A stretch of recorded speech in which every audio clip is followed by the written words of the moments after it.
In this tutorial, we're going to be taking a look at seated spinal immobilization, which involves the application of a C-collar and KED. As with any station, we're going to start out scene safe, BSI. In the real station, you'll have a real live patient and you'll have a real live assistant EMT. Today, I've got Fred the mannequin helping me out, and I don't have a live EMT, so I'm going to we're going to have a ghost EMT to help us out. So once again, scene safe, BSI. We're going to come in, take C-spine, place the patient's head in neutral inline position. Once we get it there, we're going to turn C-spine over to our assistant EMT. Just make sure you don't let go until they come in, slip their hands under yours and take over C-spine, and then make sure to direct them not to let go until you tell them it's okay to do so, which will be near the very end. So my ghost EMT has come in and taken C-spine. After they take over C-spine, my very next step I want to take is to check PMS in all extremities. So I'm going to come in, check for radial pulses. Sir, can you feel this? Can you feel this? Can you squeeze my fingers? Check for pedal pulses. Sir, can you feel this? Can you feel this? Can you pull up? Can you push down? And I report that I've got good PMS in all extremities. At this time, I'm going to apply my C-collar. This is why it's a good reason to check over your equipment before you get into the scenario, because you want to make sure you know what brand, what kind of C-collar you have, so you know how to measure it. In this case, once again, I've got my ghost EMT holding C-spine. I'm going to measure. I get about 3 fingers from, actually about 4 fingers from the shoulder up to where the chin would be. So I'm going to measure from my line, puts it in about the regular position. Once I get it where I need it, I'm going to make sure I lock it into place. Don't forget that. All of these adjustable C-collars have locking mechanism. While they're holding C-spine, you've got to work around them. You're going to apply the C-collar.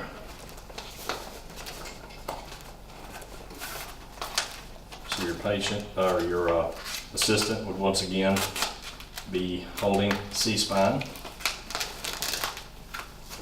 And we apply the C-collar, get it nice and snug. From there, we're going to apply the actual KED, but before I do so, we're probably going to have to lean the patient forward just a little bit, just like we would in real life if we were working in a car.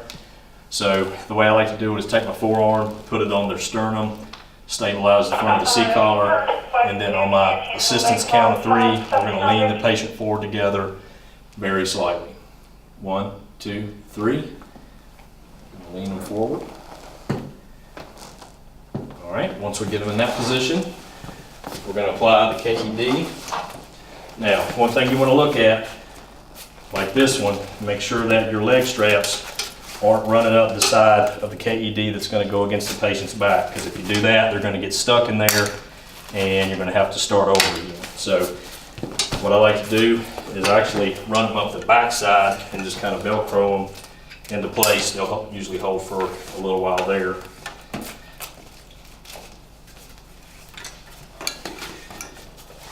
And then we're going to work the KED, spread it out in behind the patient.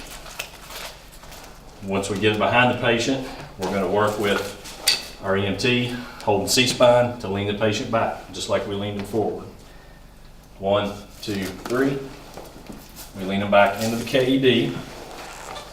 We pull the sides forward so they're under the arms. The next thing we want to do, the KED is designed to ride right up under the patient's armpits. So we want to pull up on it and make sure it seats in their armpits. So pull up, and you can, if your patient's conscious, which they should be if you're putting a KED on them, talk to them. Tell them to let you know when it's up in their armpits. Next thing we're going to do is apply the torso straps. Really doesn't matter what order you do the torso straps in, but I was always taught middle, bottom, top, and that's still what I do. Now what you don't want to do is attach these buckles and then go pulling on them with 2 hands like that, because you're going to compromise the entire spine, which defeats the purpose of what you're trying to do here. What I like to do is put one hand on the feed side of the buckle and one on the side of the buckle where I'm pulling the strap out, and just kind of feed and pull at the same time. Get that nice and snug without jerking the patient's torso. So get that nice and snug. Move to my bottom strap. Same thing. Feed and pull until we get that nice and snug. Finally, the top strap. Key with this one, you want it snug, but not so snug that they can't take a breath. So the way I like to do it, using the same method, get it snug, but right before you tighten it up, have your patient take a deep breath. While their chest is expanded, snug it up with the chest expanded. That way, when they breathe out and they breathe back in, they've got enough room to take a deep breath, but it's still snug. Once we get the torso straps, we're going to move on to the leg straps. Get those into position. Usually start out with it loose, come up under the knee, and then we're just going to use a seesawing motion to move it up towards the crotch. We can mention that we would pad for comfort, and then same way, snug it up by feeding and pulling at the same time. The reason for these leg straps, once again, are to hold the patient in a seated position when we go to move them until we get them to the backboard, and then we have to remember to pop those straps and let the legs down straight. Same thing, start out towards the knee, seesaw it up, attach it, and then snug it up. All right, so now once we've got the torso and both legs, then we're going to move to the head. Now remember, you're going to have a person up here holding C-spine, so you're going to have to work with them to basically, they're going to continue to hold C-spine, and you're going to wrap the edges around, and then they're going to place their hands on the outside so that they're holding it into place. Now at this time, you're going to assess whether your patient needs padding. Remember, KEDs come with a pad. If there's a whole lot of space there, usually your patients, unless they're an older patient who's really got a hunchback, you usually don't need to double it over. At the very least, sometimes you'll need just one. But in most younger patients who have fairly good posture, a lot of times you can get your EMT assistant to kind of lean into the back of the KED and push it without compromising C-spine towards the back of the patient's head. And ideally, a lot of times you won't need any padding at all. At this point, while they're holding C-spine and holding this into place, is when you're going to secure the head. They do, some KEDs come with Velcro, 2 Velcro straps, one for the forehead, one for the chin. I don't recommend those because a lot of times the Velcros are worn out or the straps are worn out and they just don't hold very well. We usually recommend like 2-inch roller gauze, which is what I'm going to use. Some people actually use 2-inch tape. I like roller gauze because it sticks to the Velcro really well. So once again, we've got our assistant holding C-spine, holding the back of the KED.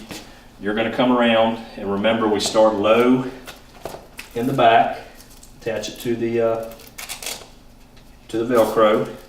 Then we come up high, right across the brow, and then back low again. Usually do two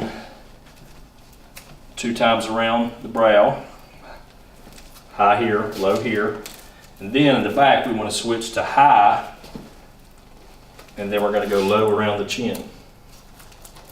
Catch the chin cup of the C-collar. Once again, high, back down low, and then wherever it ends up, it's always a good idea to tuck it in, or even better yet, if you've got tape it. Tape it, that way it doesn't come unraveled, because that's going to defeat the purpose as well. So get you some good tape. Once again, right now, your assistant is still holding C-spine control. Now, once we reach this point and we've totally secured the head and you're happy with everything, you can direct your assistant to let go of C-spine. At this time, our very next step at the end is to check PMS again, just like we did at the beginning. Check for radial pulses, they're present. Sir, can you feel this? Can you feel this? Can you squeeze my fingers? All right. Check for pedal pulses. Sir, can you feel this? Can you feel this? Can you push up? Can you pull down or push down? All right, so once again, I report PMS is good in all 4 extremities. At this time, we're just going to verbalize How we're going to move the patient to the backboard, because once again, this is kind of an intermediary device just to move a patient from a seated position onto the backboard. And the way we do that is we have our backboard ready. We grab the straps in the back. Your EMT assistant on the other side grabs the straps in the back. We would come under, lock wrists, using our legs and keeping our back straight.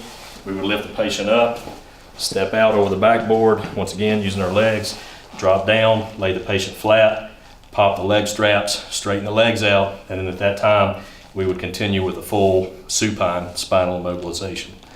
At that point we would be done with the seated spinal immobilization scenario.